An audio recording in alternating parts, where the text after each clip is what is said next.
thank you very much for the invitation here to the data conference. So it's very pleased to be here and be here as a keynote speaker. I think the community itself really needs a lot of additional outlets.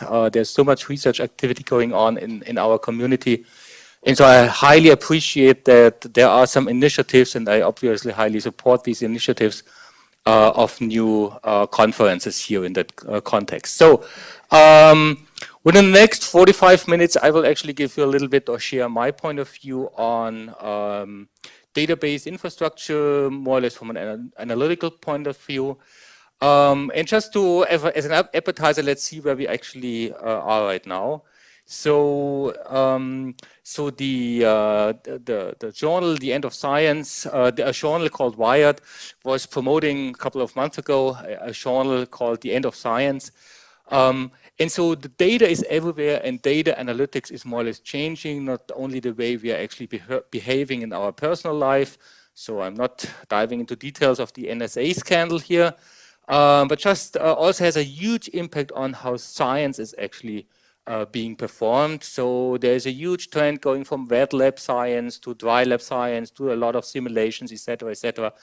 And they actually subtitle the edition of the special journal here.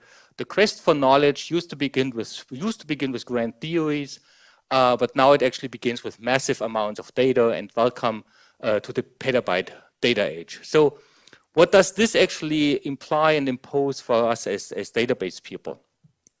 We are actually living in petabyte scales. And last year I was actually organizing a workshop in Dresden where we actually tried to somehow bring representatives from different sub-niche research areas in database, in data management. So from streaming, from information systems, from core technology, whatever. We tried to bring them together. And there was also somebody from Google who joined. And so we were telling, okay, and here we can move around the terabyte here and a few gigabytes here. And he was just smiling. And said, hey, come on, terabytes? Who is talking about terabytes anymore? We are by far now out in the petabyte range. And so a petabyte is actually quite a lot of data. It's just unbelievable.